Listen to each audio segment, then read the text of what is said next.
aquí está el peritoneo capital. Y estamos viendo ya la gran cavidad peritoneal. Esa gran cavidad peritoneal aloja al hígado, dice el hígado, ¿no? Al colon, y el ilio, los riñones y vasos grandes, vasos arteriales, venosos, ¿no? Y repliegue del peritoneo. Entonces aquí un repliegue del peritoneo ¿no? Que nace en el estómago, en la curvatura medio del estómago, y desciende como un delantal. Las damas vamos a proporcionar un delantal. Se coloca la cintura. Entonces, esto le llaman delantal. También se llama epíplomo mayor, epíplomo gastro, cólico, porque va del estómago al colon. Se desprende el estómago, llega hasta este nivel y la hoja profunda sube y llega al colon. Puede ser gastro, cólico, y dos hojas. Y aquí estamos viendo el lóbulo izquierdo del hígado. Este es el lóbulo izquierdo. Es el más pequeño. El lóbulo derecho es más grande. Desde aquí se ha retirado toda la pared anterior. Se retiró toda la pared anterior del abdomen. Y aquí estamos viendo el lóbulo izquierdo, el lóbulo derecho y el hígado. Esa es la vida. ¿Cuál es el límite? ¿Hasta dónde llegará? ¿Cuál será el límite superior? ¿Hasta qué espacio llega? Hasta el cuarto espacio que está. Llega hasta el pezón, hasta ese nivel. Es en el cuarto espacio. Y aquí hasta el borde inferior de la pared torácica. Y ocupa todo el epigastrio, parte del epigastrio, ocupa el hipocondrio derecho, todo el hipocondrio derecho, el epigastrio y parte del hipocondrio izquierdo. Es una estructura grande. Aquí hay un ligamento que lo sostiene, se llama ligamento calciforme, y aquí hay otro ligamento, se llama ligamento redondo. Ese ligamento redondo es un rezago de la vena umbilical, o sea, termina en la cicatriz del ombligo, el rezago de la vena umbilical. A este le llamamos lóbulo izquierdo anatómico y este es el lóbulo derecho anatómico. ¿Cuántas caras tiene? Tiene una cara anterior y una cara superior, pero como aquí no hay un borde, ¿no? Lo unimos a ambos. Cara anterior superior, cara anterior superior. Y por detrás se le llama cara posterior inferior. Ponemos la cara posterior con la inferior, porque tampoco hay un borde hacia atrás. Pero sí tenemos un borde anterior. Este es un borde anterior. Es un borde apilado, agudo. Y aquí tendremos una muesca para la vesícula biliar. Llama el lecho, la camita de la vesícula biliar, se llama el lecho de la vesícula biliar. Todo este hígado tiene un gorro, su gorro del hígado es el diafragma. Tenemos que sacar al diafragma, ¿no? Que lo envuelve por todas sus caras, ¿no? Para ver al hígado, ¿no? Lo envuelve totalmente, envuelve al hígado y envuelve aquí el vaso. Este es el vaso, ¿se ve esto? ¿No? O tenemos que cortar al diafragma para... ¿Cómo examinamos el hígado? Eso van a aprender cuando empiecen a ir al hospital. Tenemos semiología, las técnicas, la forma de examinar, interrogar a un paciente y de examinar. Ya el médico se pone a la parte proximal de la parte superior del paciente y con sus manos engancha el reborde de su costado. Entonces, multiplicados. ¿Y qué le pide al paciente? ¿Que tome aire o que bote el aire? ¿Que bote? ¿Que tome? ¿Ah?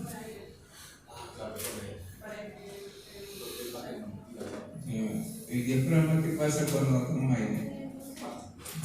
Y empuja aquí. Cuando le sale tome aire, toma bastante aire y el paciente empieza, y ahí es donde profundizan sus dedos y ahí para. Máximo el hígado se puede tratar, dice, 2 traveses de dedo, o sea, 2 dedos, la altura de 2 dedos. No, se puede ver. Más arriba ya no se puede. Pero eso nos da una idea de la superficie lisa. Pero ¿qué pasa si encontramos nódulos? Es un paciente con cirrosis o un carcinoma, un hepatocarcinoma. Entonces, pues la otra forma, el médico se va como yendo hacia la parte baja del paciente y por ahí con una mano empuja, ¿no? Y en la parte posterior y otra mano adelante y introduce en el reborde. Ahí dice tome, ¿no? Ahí para que baje. Hola. ¿Cómo se llamaría si sacan el lóbulo izquierdo? Se llama lobectomía izquierda, cuando hay un cáncer o cuando hay un quiste hidrotídico. ¿Sabe lo que es el quiste hidrotídico? El quiste hidrotídico se produce por un parásito, el Echinococcus granulosus. ¿Dónde vive? En los intestinos de las ovejas. ¿Y en la sierra qué hacen? ¿Qué hacen con el intestino de las ovejas? Aquí le dan al perro, le quitan el intestino y le dan al perro. El perro come el intestino donde vive el parásito y parte del ciclo, ¿no?, del parásito se lleva a cabo en el perro. Y el perro al final elimina huevos del parásito. ¿Y el perro qué hace? Le da besitos que hace dueño, ¿no? Y ahí le pasa los parásitos, ¿no? Claro, el perro pues se larga, ¿no?, ya se abandona y luego lo besa a su dueño, ¿no? Y le da los parásitos. Y el paciente hace el otro ciclo que le corresponde. Y el parásito tiene afinidad por el hígado y hace quistes hepáticos, ¿no? Y ese quiste hepático tiene que ser resecado con todo y cápsula, porque si se rompe, se disemina por toda la zona donde se implanta. Y se llama cáncer blanco y es difícil de erradicar. Se forman múltiples quistes que se pueden figurar. Entonces se llama quiste hepático, se llama hidatidosis hepática. Entonces, ¿qué deben hacer con el intestino de las ovejas? Enterrarlo, quemarlo, no sé lo que. Pero ahí le sacan y el perro feliz. Bueno, felizmente la sierra no le dan tantos besitos al perro, no, el perro es el perro, ¿no? Aquí no, el perro es parte de la familia, ¿no? Y hace su cumpleaños, no se quiere, tiene su cochecito para pasear, ¿no? Un día, una sobrina me dice, tío, vamos a festejar el cumpleaños de su perro. Le van a dar una tarjeta. Yo le digo, ¿qué quiere que soy perro? ¿Cómo vas a meter una fiesta de perros? Necesitan los perros, pero no a mí, ¿no? O sea, en la sierra, el perro es el perro. Aquí no, ¿no? Entonces, yo veo un perro siempre, claro que me gusta el perrito, ¿no? Pero lo trato y todo eso, como vas allá, ¿no? Y en el hospital había una anestesióloga que le tenía su página, o sea, era parte de su familia. Y comentaba, y a mí me daba. Habla de otra cosa, de su madre. Es más, el perro va a entender que le están haciendo su cumpleaños, Dale su huesito nada más y ¿no? Va a ser más feliz. Aunque los perritos son inteligentes. ¿No? Una abuelita decía, lo único que le falta a este perro es hablar. Todo lo entiende, ¿no? Son inteligentes. Entonces, pero basta con un huesito. Bueno, y darle su comida, ¿no? Bueno. Entonces, cuando le tiran el lóbulo izquierdo se llama lobectomía izquierda. Y aquí, lobectomía derecha, ¿no? Pueden resecar un cáncer, un quiste, ¿no? Una lesión metastásica, ¿verdad? Pero esto lo hacen en base a la división de la arteria de la vena corta. Bueno, aquí está lo que les comentaba, el límite superior es el cuarto espacio intercostal, aquí el reborde subcostal, ocupa el hipocondrio derecho, el epigastrio y el epigastrio. Entonces, una herida de bala en el hipocondrio derecho, aquí ha lesionado el hígado, hay que entrar a la sala a bloquear el sangrado.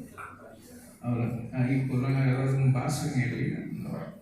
Ahí se pone un tapón de gas, ¿no?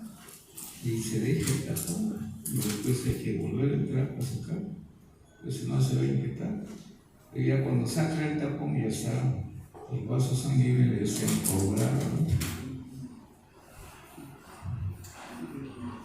Entonces, vamos a seguir. El hígado es el órgano más grande del cuerpo. ¿Cuánto pesa? 1,5 kilos. O sea, cada vez que caminan o saltan, están cargando con 1,5 kilos en la mano. Y 1,5 kilos ubicado arriba, en la parte superior del abdomen, tiene que haber potentes ligamentos para sostener esto, ¿no? Entonces tiene múltiples ligamentos. Además, la presión intraabdominal va a hacer que este hígado se mantenga en su lugar, ¿no? Durante la vida fetal era un órgano hematopoyético, o sea, producía sangre. Luego del nacimiento, esa función pasa al hueso esponjoso, donde hay hueso esponjoso, ¿no? En la cresta ilíaca y en el esternón, ¿no? ¿Cuál es la función? El hígado tiene como 500 funciones. Es un laboratorio, ¿no es cierto? Pero tiene funciones básicas, ¿no? Almacenamiento de glucosa, síntesis de proteínas a partir de aminoácidos y produce bilis. Los alimentos, ¿qué tipo de alimento? En el alimento, ¿qué sustancias hay? Carbohidratos, lípidos y proteínas. Entonces, los carbohidratos ¿dónde los encontramos? En todas las harinas, ¿no? En el pan, en el arroz, ¿no? ¿Ya? Entonces, cuando nos alimentamos de carbohidratos, ¿cuál será la forma de absorción? ¿O bajo qué nombre se absorbe en el ayuno? Como glucosa. O sea, si no llega al estado de glucosa, que es una molécula, ¿no? El más pequeño para ser absorbido no va a ser absorbido. Entonces tiene que llegar a la glucosa. Cuando ya terminó la digestión, ya tenemos glucosa en la luz del ayuno, es absorbido. Ahí va hacia el hígado. Y en el hígado se unen varias moléculas de glucosa y forman el glucógeno. Y como glucógeno es almacenado en el hígado, ¿no? Ahora, las proteínas, ¿cómo son absorbidas? Como aminoácidos. Se tiene que llegar a aminoácidos en la proteína. Y para eso, pues hay enzimas, ¿no? El páncreas tiene proteasas que desdoblan las proteínas. Al final tenemos aminoácidos. Estos aminoácidos son almacenados o sirven para producir hormonas, ¿no? O anticuerpos, ¿no? Entonces, ¿y la bilis? ¿Para qué nos produce la bilis? ¿Para qué nos sirve? Para desdoblar las grasas, ¿no? La bilis es como el rompe la grasa, ¿no? desdoblan a la grasa para ser absorbido como ácido graso. Ahora, ¿qué elementos forman el pedículo hepático? Si me preguntan, elementos del pedículo hepático: la vena porta, está ingresando al hígado. ¿Quién más ingresa? La arteria hepática propia y el conducto hepático. Estos tres elementos forman el pedículo hepático. La vena porta, ¿qué está llevando? ¿Qué sangre lleva? Sangre portal, que es una sangre especial, es una sangre con nutrientes. Por acá está yendo la sangre, los nutrientes absorbidos a nivel del yeyuno y del ilio. Por acá está yendo la glucosa, los aminoácidos hacia el hígado. La vena porta está llevando esos elementos del sangre. La arteria hepática propia, la oxigenación, el oxígeno, ¿no? Y el conducto hepático está sacando bilis. El conducto hepático saca bilis del hígado hacia el duodeno, ¿no? Pero, ¿cómo sale esta sangre? ¿Cómo esta sangre portal o la sangre arterial, ¿no?, usada, cómo saldrá del hígado? Aunque no, venas hepáticas. Aquí en la parte superior existen tres venas. Antes se llamaban venas suprahepáticas. Tres venas suprahepáticas, hoy se llaman venas hepáticas. ¿Y dónde desembocan estas venas hepáticas? En la vena cava inferior. La vena cava inferior pasa por detrás del hígado y estas venas se encargan de desembocar su contenido hacia la vena cava inferior. Entonces, en el hígado habrá sangre portal y sangre arterial, pero aquí solo sale como sangre venosa. Entonces, estas dos se deben unir en algún punto, donde se une la sangre portal con la sangre arterial. ¿En qué estructura del hígado? En unos espacios que se llaman sinusoides hepáticos. Luego lo explicamos el sinusoide. Entonces, la vena porta hepática, su nombre antiguo es vena porta. Entonces, ahora le llaman el humor de vena porta hepática. ¿De dónde trae esa vena? Es de yeyuno, perdón, del duodeno, de yeyuno, del ilio. ¿Cuántos metros tiene yeyuno ilio? 6 o 7 metros de yeyuno. ¿No? Imagínense, 6 o 7 metros tiene debajo de la pared abdominal. ¿De dónde más trae sangre? Del apéndice, del ciego, del colon ascendente, de la mitad derecha del colon transverso. Toda esta sangre va hacia la vena mesentérica superior. Esta es la vena mesentérica superior.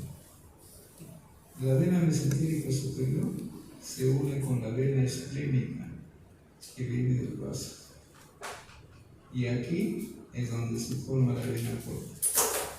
Aquí es el inicio de la porta y la porta ingresa al hígado. Ahora, del lado izquierdo, ¿de dónde trae sangre? Del vaso. Esa era la sangre usada, esa era la sangre venosa común, ¿cierto? Y también trae sangre del recto, de la parte superior del recto, del colon sigmoide, del colon descendente, del colon transverso izquierdo. ¿Y dónde terminan estas venas?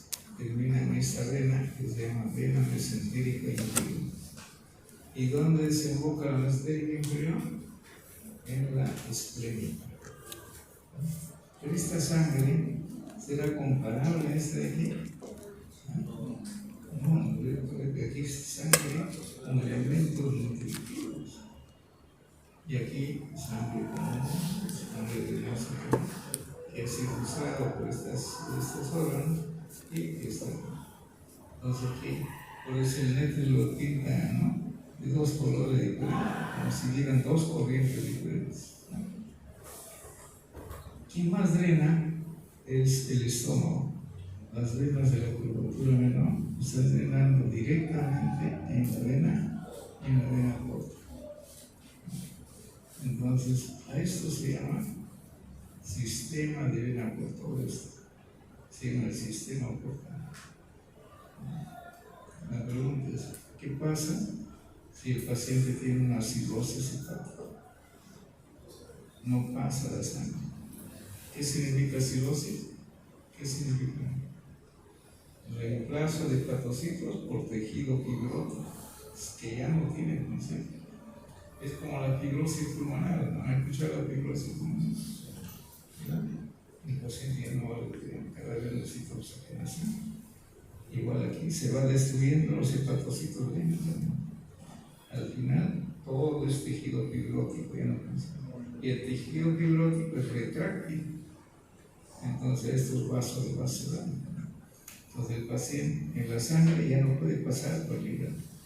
¿Qué va a pasar ahora? ¿Qué haría el organismo? En forma natural, ¿qué va a buscar? ¿No? Va a buscar anastomosis para llegar de alguna forma a ¿dónde? A la cava inferior o a la cava superior. Entonces busca anastomosis.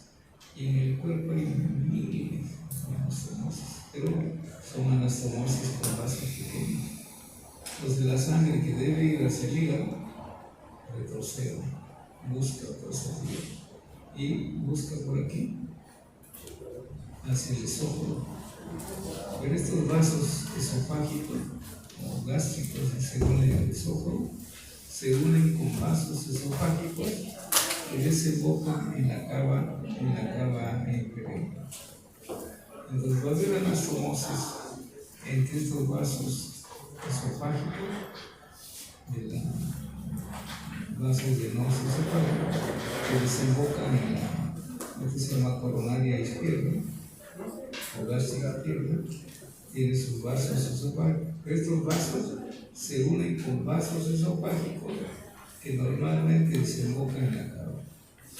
Entonces la sangre viene por aquí, regresa, y entra por aquí, y por esa anastomosis desemboca en la cava inferior. Pero estos vasos no están preparados para tanto volumen de sangre, se van a dilatar, ¿no? Y al final terminan rompiéndose esos vasos y el paciente viene sangrando por cardiograma, un sangrado por cardiograma, en cantidad. Terminan en cuidados intensivos de gastroenterología, ¿no? Para buscar el sangrado, el punto por donde está sangrando. Entonces aquí hay anastomosis esofágica, ¿no? Vamos a ver, luego buscamos las anastomosis. Otra anastomosis a nivel de la cicatriz umbilical. Entonces busca salida por vasos que van a través del ligamento redondo hacia la pared del abdomen, y por debajo de la piel buscan anastomosis que va al axilar, ¿no? Va a desembocar por la cava superior o hacia abajo, hacia la región pélvica. Entonces le pedimos al paciente, sáquese la ropa, se saca el polo y toda la pared abdominal llena de vasos grandes, dilataciones venosas. Y también hay anastomosis aquí, las anastomosis entre los vasos rectos. La sangre que debe ir en este sentido retrocede, y como hay anastomosis, la rectal superior se anastomosa con la rectal media y la inferior, y esas son ramas de la ilíaca interna. Entonces la sangre regresa por aquí, rompe los vasos del recto y el sangrado del recto. Entonces el paciente tiene sangrado por cardiograma, sangrado por el recto, dilatación de las venas de la pared abdominal. ¿Cómo se le dice? Aquí sangre? ¿Cómo? ¿Cómo se redirige? ¿Cómo qué? ¿Cómo la redirigen esa sangre? No, el organismo solo. No se libera ya la vena porta hepática. Ahora, como hacen derivaciones por tu cava, se cogen a la cava, perdón, a la porta, y lo llevan hacia la vena cava inferior. No, se llama derivaciones por tu cava, ¿no? La vena porta, lo cortan y lo llevan a la cava. ¿Sí? Por cirugía lo unen, ¿no? Y a cambio ellos. Se llama entrenamiento. Son derivaciones por tu cava. Pero la desnutrición va a ser una decisión severa. ¿Quién procesa todo eso? Entonces ya tendría que tener una alimentación diferente. Aquí tenemos los núcleos hepáticos. Pues ese es el tejido ya a nivel histológico. Entonces el hígado está formado por miles de lóbulos hepáticos.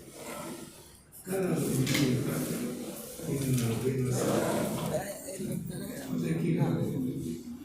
Entonces cada lóbulo tiene un componente de la arteria hepática, tiene un componente de la vena porta, ¿no? Hay dos componentes. Este componente de la arteria hepática desemboca en esta cavidad. Este es el sinusoide. Y el componente de la vena porta también desemboca en el sinusoide. Entonces, en este sinusoide, ahí es donde se mezcla sangre portal con sangre de la arteria. Esa sangre ya usada, ¿no es cierto?, va a la vena central. Y esa vena central se une con otras venas centrales de cada lóbulo y forman venas de pequeño calibre, luego venas de mediano calibre y finalmente las venas hepáticas. De esa forma termina el linaje. Por otro lado, aquí tenemos como el recorrido de la bilis. La bilis es producida por los hepatocitos, nosotros somos hepatocitos. Aquí es el conducto, ¿no?, a nivel celular, y este conducto termina en un conducto de mayor calibre. O sea, la bilis va saliendo, ¿no?, hacia conductos de mayor calibre, ¿no? En cambio la arteria está entrando, la vena porta igual. Esta es una parte, pero antes se distribuía con una vena central, que está recogiendo toda la sangre ya procesada por los hepatocitos, ¿no? Iba a venas de pequeño calibre, mediano y venas de gran calibre, y al final termina en la vena cava, inferior. ¿No es cierto? Sinusoides hepático irá a las venas interlobulares, luego irá a venas de mayor calibre, las venas supralobulares, luego a las venas hepáticas, que son suprahepáticas, y estas terminan en la vena cava inferior. La división del sistema biliar es semejante a la división de las ramas de la vena porta. Y las ramas de la arteria hepática tienen la misma división. O sea, todos tienen un mismo patrón de división, ¿no? Y eso es importante, porque el cirujano puede sacar un segmento, no simplemente liga los vasos arteriales, la rama portal que corresponde y el conducto hepático. El resto no se va a ver afectado, porque cada segmento tiene un pedículo, ¿no? A eso se llama segmenticolía. O quieres sacar todos estos dos segmentos, acá hay un tronco. Ligue ese tronco y sale todo eso, ¿no? Pueden hacer cirugías más específicas, más puntuales, ¿no?, sin dañar el resto del tejido. Entonces la bilis se produce en el hígado, luego se almacena y se concentra en la vesícula biliar.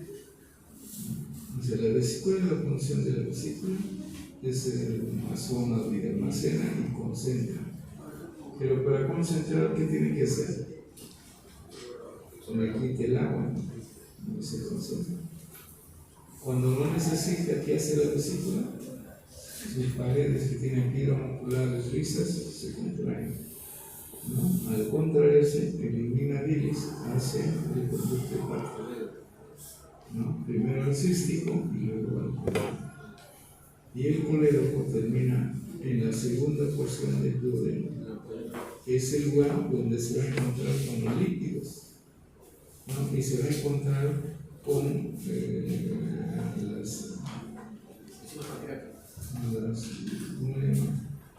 el jugo pancreático. Y el jugo pancreático tiene enzimas, la lipasa pancreática, que se encarga de desdoblar la grasa. Entonces, la segunda porción del duodeno, ahí desemboca el conducto colédoco.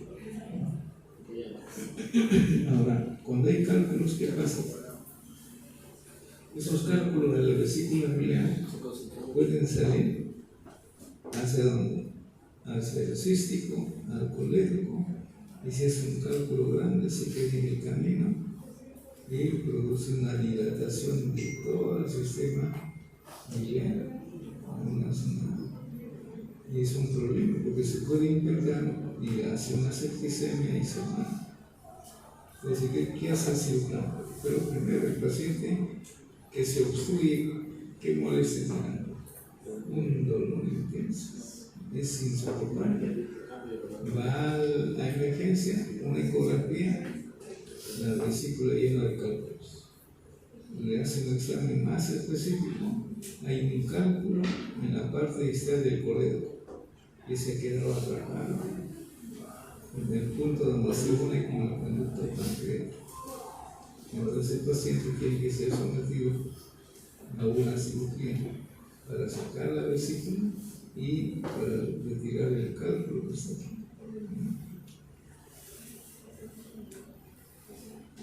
Entonces, ¿qué elementos forman el sistema de vena porta? La vena mesentérica superior, que es esta, la vena esplénica, la vena inferior, las venas gástricas. Todas estas venas que antes explicamos forman el sistema de vena porta. ¿No? Aquí están de qué órgano viene, de qué órgano viene cada una de las venas. Aquí están las anastomosis portosistémicas. Una anastomosis está en el esófago. La parte esofágica que normalmente desemboca en la gástrica, o la esofágica desemboca normalmente en la cámara, pero entre estas dos hay anastomosis. Entonces, como la sangre ya no puede ir hacia el hígado, retrocede, usa esta anastomosis para llegar a la esofágica, que está terminando en la cámara, y por ahí entra la circulación.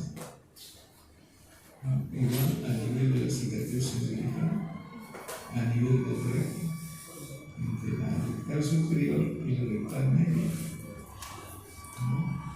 Son vasos de pequeño calibre que al final se rompen y sangran. Hay sangrado a nivel esofágico, sangrado bucal, alteración en la pared del abdomen. El abdomen se dilata. ¿Por qué se dilata el abdomen en el paciente? Porque hay una extravasación del plasma hacia la cavidad abdominal. Se llama ascitis. Entonces ustedes golpean esto, está lleno de líquido. No pueden hacer función, sacar el líquido cítico y de nuevo se llena la cavidad abdominal. Fíjense que vasos dilatados en la pared del abdomen.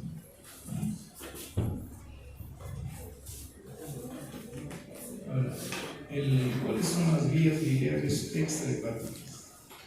Las vías biliares extrahepáticas es el conducto hepático derecho que viene del lóbulo derecho, el conducto hepático izquierdo viene del lóbulo izquierdo, ambos se juntan y forman el conducto hepático común.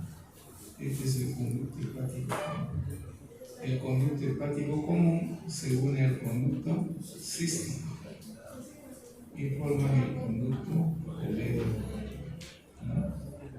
El conducto colédoco desemboca, antes de desembocar en la segunda porción del duodeno, se une con quién?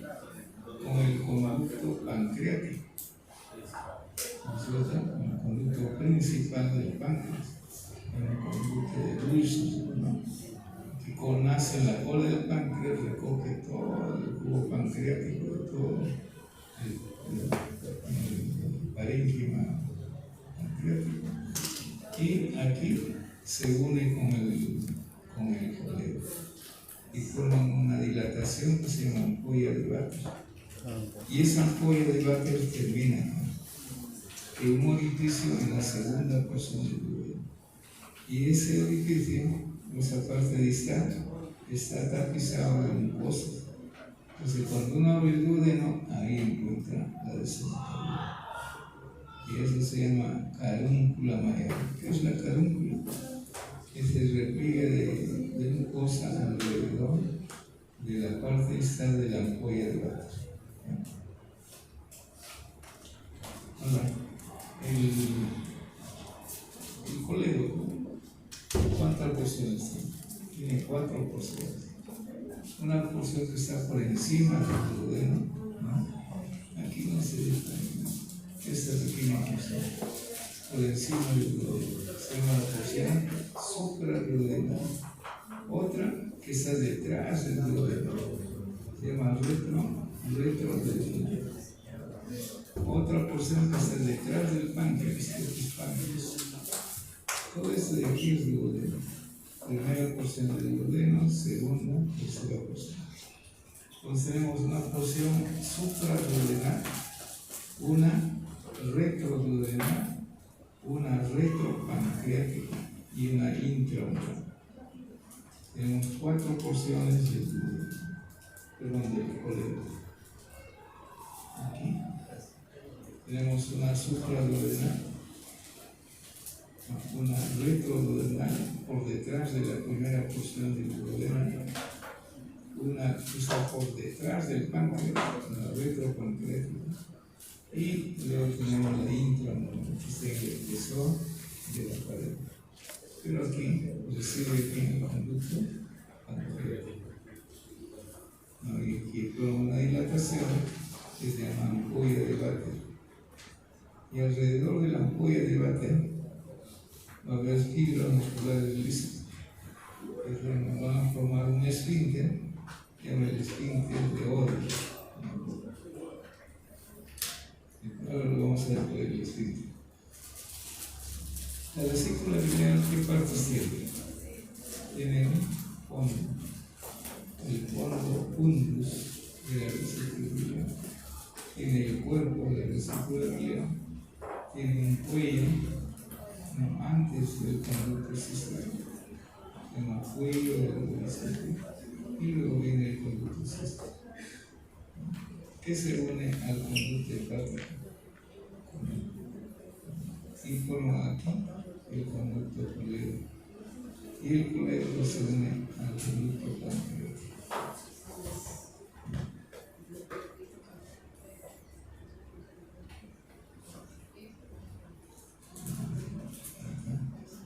El esfínter de Oddi.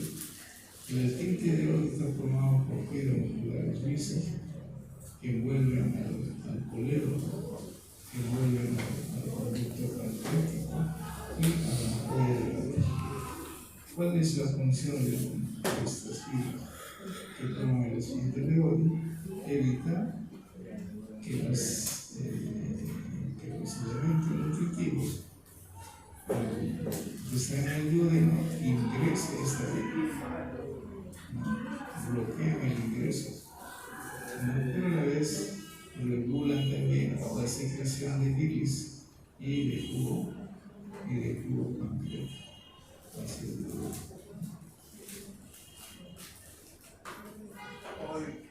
Aquí tenemos ahora la pregunta: ¿cuáles son los ligamentos de creación?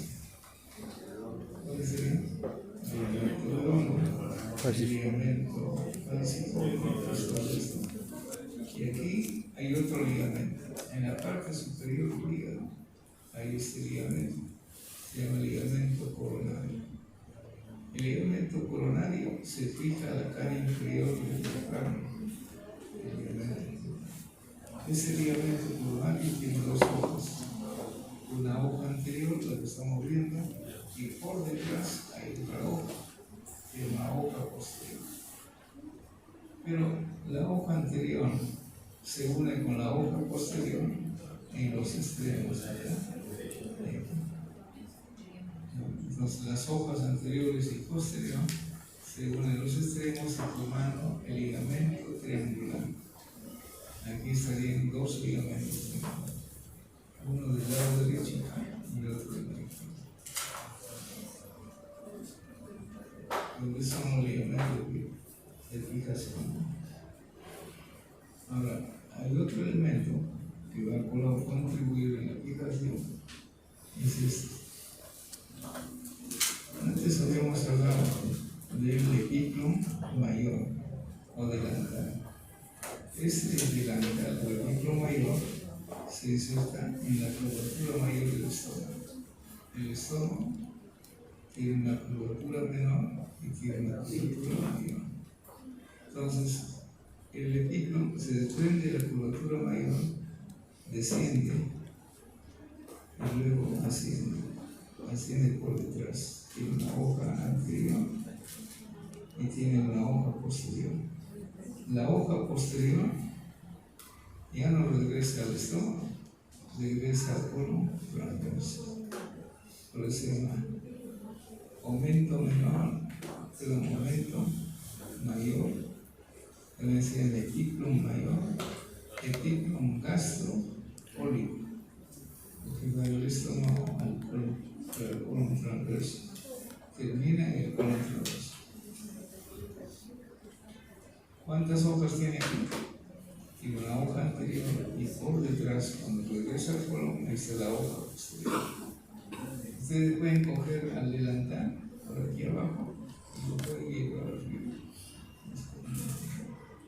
¿Qué hace este? ¿Cuál es la función del delantal?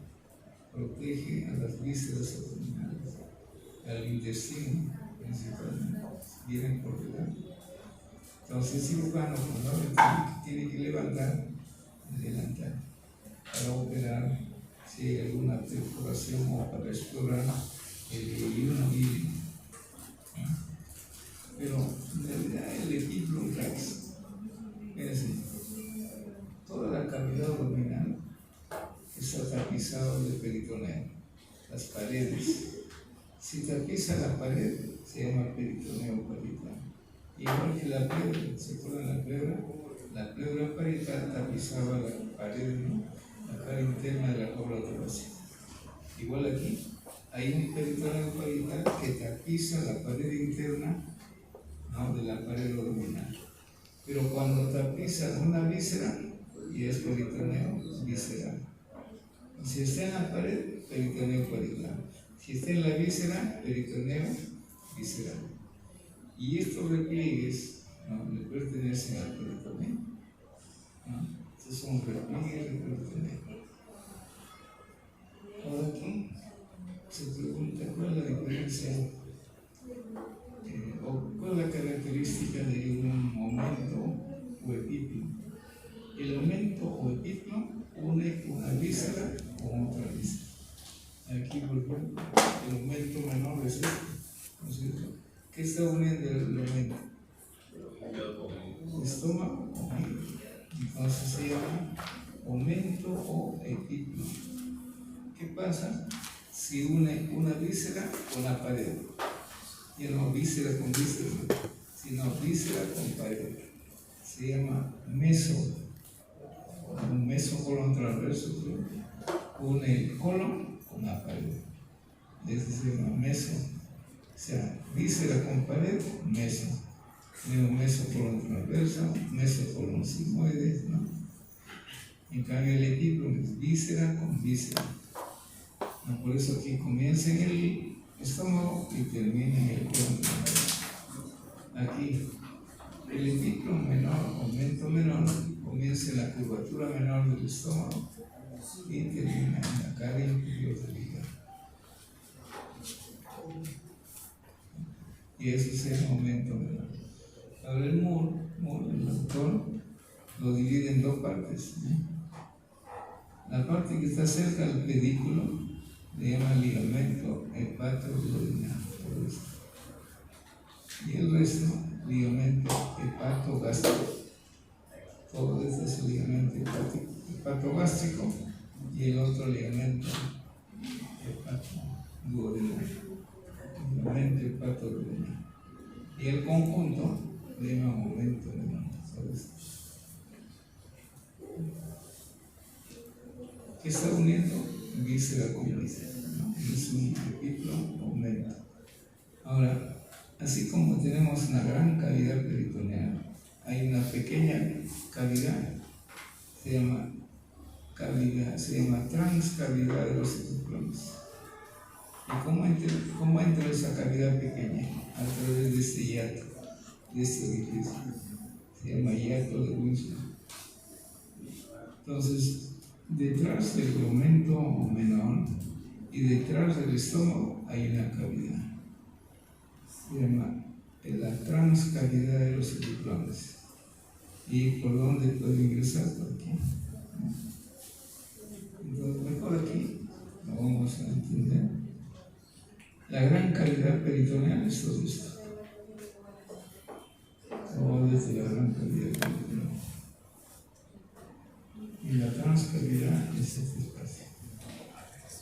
Está detrás de aquí, del estómago y del aumento menor.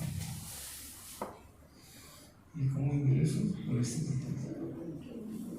¿Cómo se llama el orificio? Aquí le llaman foramen epiploico, pero este es el hiato de Wilson. Entonces yo puedo ingresar con un dedito por aquí y para toda esa zona.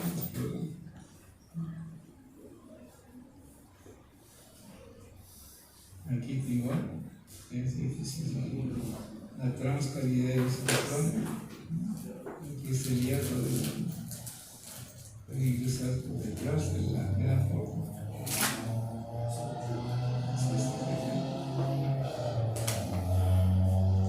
Entonces aquí están los límites del hiato. Adelante, ¿quién está?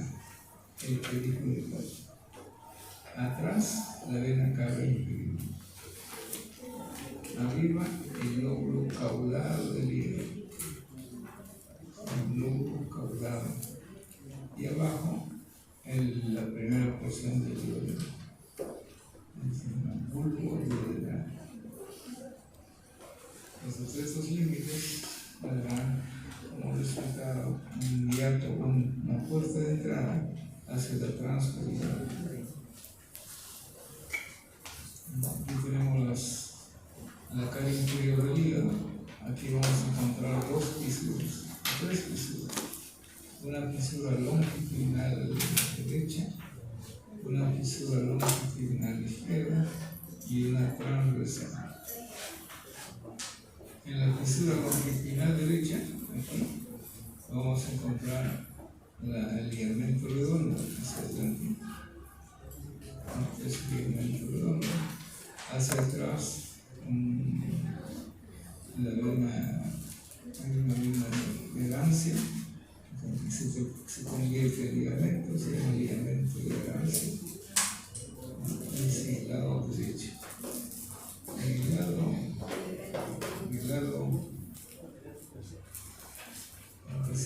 izquierdo.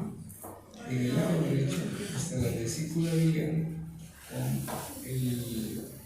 la depresión que forma la vena cava inferior.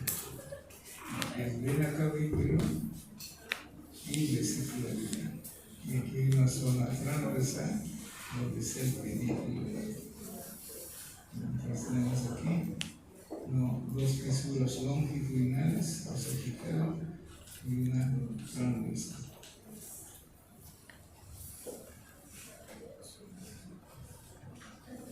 Ahora, ¿cómo es la ubicación del pedículo hepático? ¿Quién va adelante? El colédoco adelante y hacia el lado derecho. La arteria hepática propia adelante y hacia el lado izquierdo. detrás de estas, dice esta vena. Si la vena porta es posterior, es la distribución o la disposición del pedículo.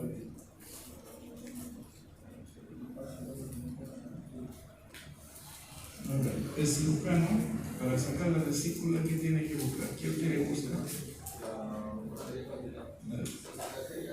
La arteria cística. ¿Cómo busca o cómo encuentra la arteria cística? Busca el triángulo de calor. ¿Y quiénes forman el triángulo de calor? Entonces, llega al conducto cístico, que es más fácil, y ¿qué más? Al conducto hepático común y la cara inferior de la cara.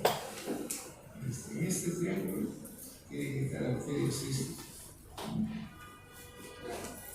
Entonces, ahí es donde lo va a ligar a la arteria, a la vena cística, para retirar la vesícula.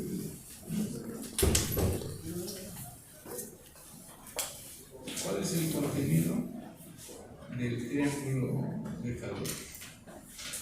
No solo es la arteria cística, quien lo acompaña es la vena cística. Ahora, las ramillas del plexo solar. También piensen que esta es hepática. ¿De dónde sale la arteria cística? De la hepática derecha.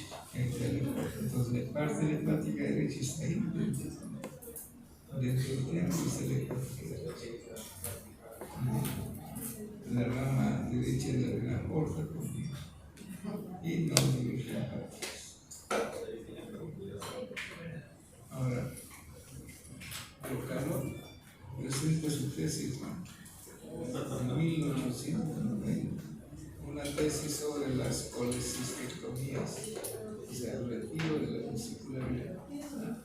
Pero Calor, él describe su triángulo usando la arteria cística. ¿No? Él menciona un triángulo, claro, él no le pone el nombre. Posteriormente, simplemente describe el triángulo donde se encuentra la arteria cística, pero pone a la arteria cística como límite. Entonces, este era el que describe Calor. El conducto hepático, conducto cístico y la arteria cística. Se supone que disecta por acá y por el este borde. Lo describe, ¿no? Con el nombre de Calor, simplemente es la descripción de este es su dibujo. Conducto cístico, conducto hepático y la arteria cística. Pero Buda, otro que es un doctor de investigación, él describe el triángulo, pero considerando la cara inferior del hígado. Entonces, él se considera la cara inferior del hígado, conducto hepático como cístico. Y ahí está la arteria. Pero con el tiempo, pues, con el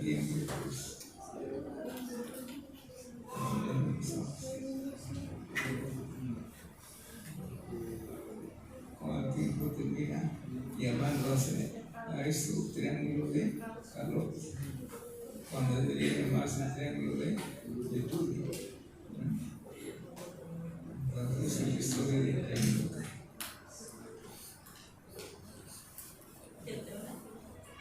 Entonces, aquí tenemos la cara antero superior del hígado, con su lóbulo izquierdo y su lóbulo derecho anatómico. ¿Quién lo separa? El ligamento falciforme, no suspensor del hígado. ¿Qué pasa?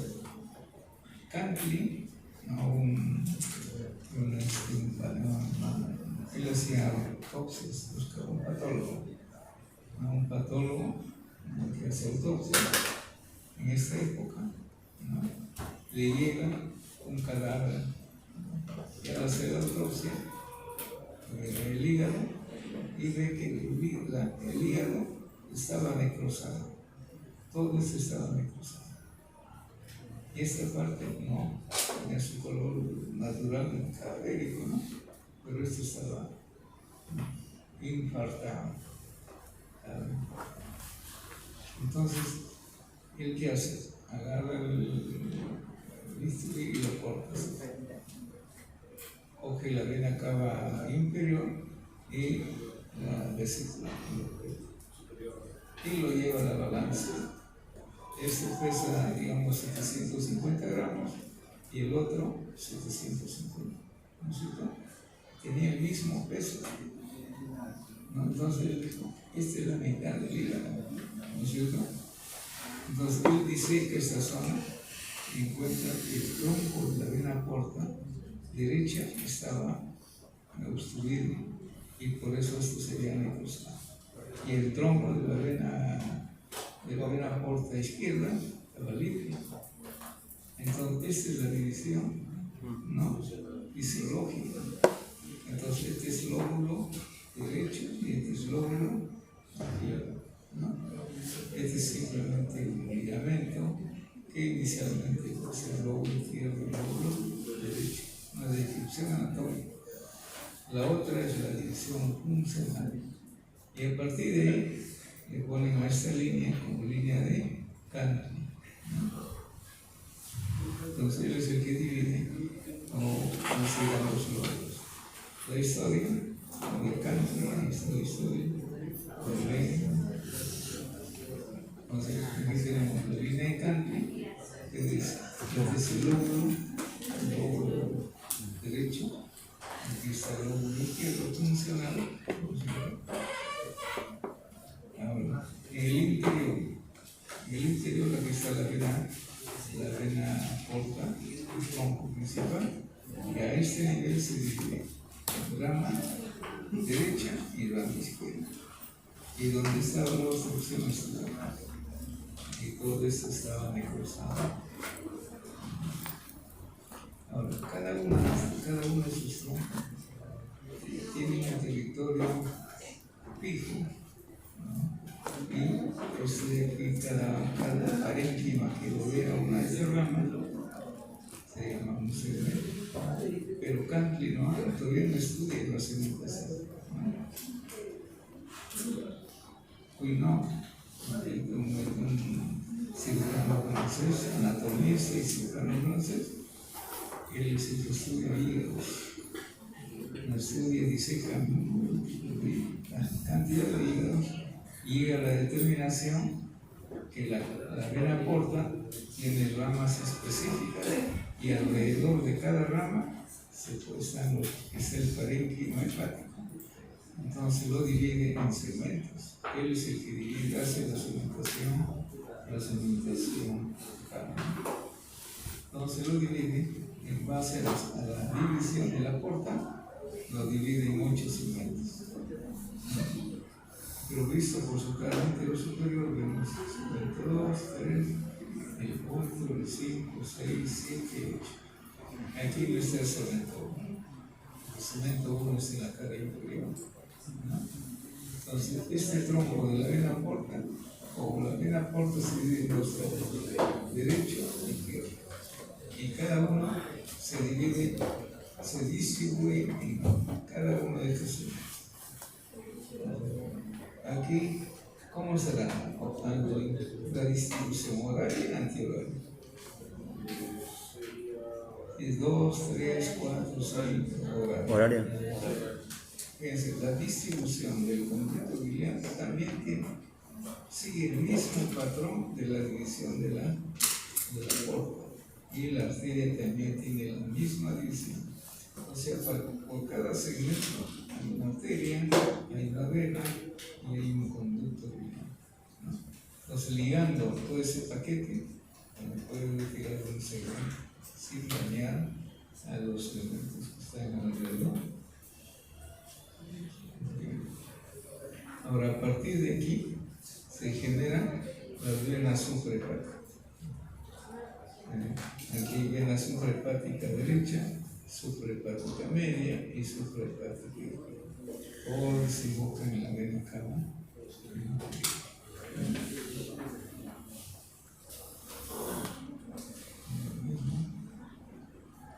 Ahora, ¿cómo el drenaje?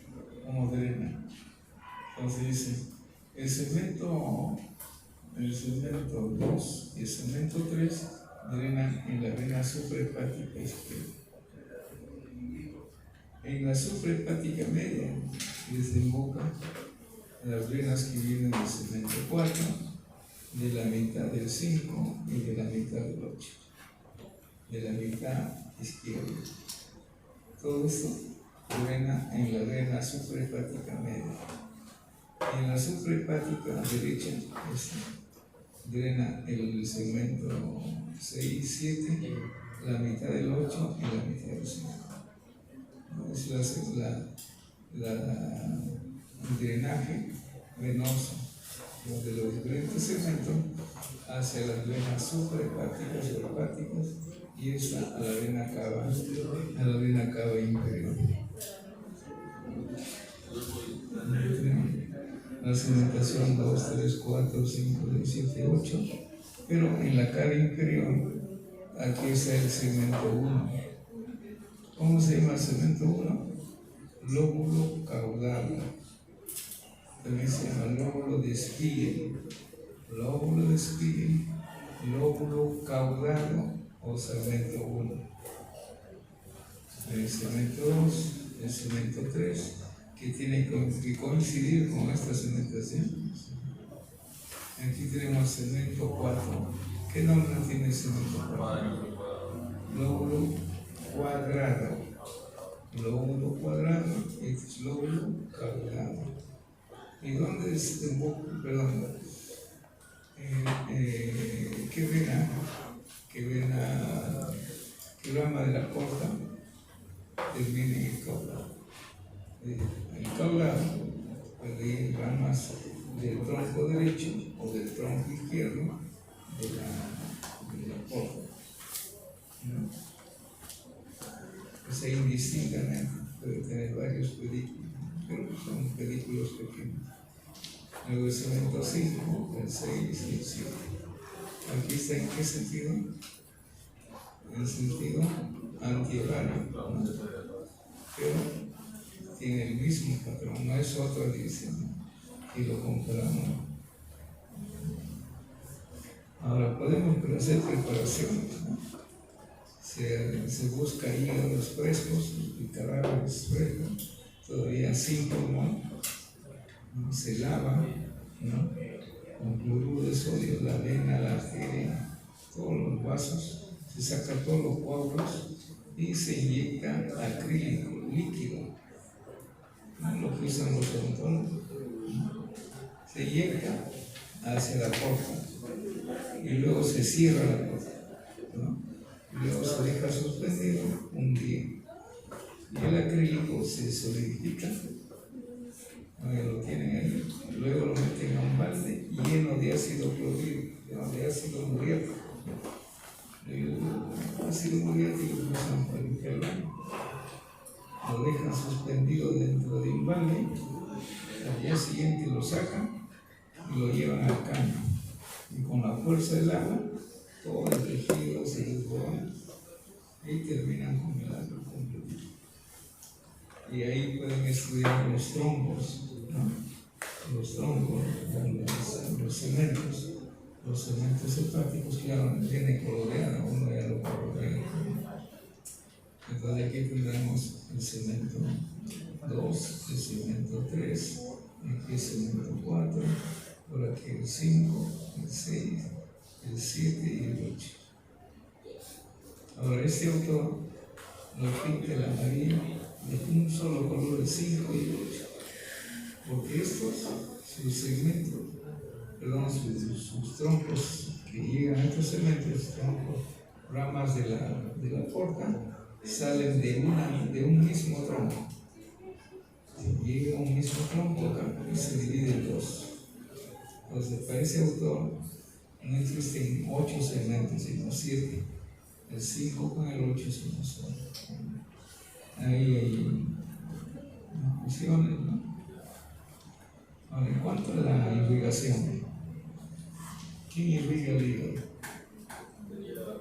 La arteria hepática propia. ¿De dónde sale la arteria hepática propia? De este pedacito de arteria, se llama hepática común. ¿Y de dónde sale la hepática común? Del tronco celíaco. Este es el tronco. ¿Y de dónde sale el tronco celíaco? De la aorta. De la aorta. Pero ese tronco celíaco, aparte de la arteria hepática, ¿qué otra arteria tiene? La esplénica, el vaso. Y la gástrica izquierda. La arteria gástrica izquierda.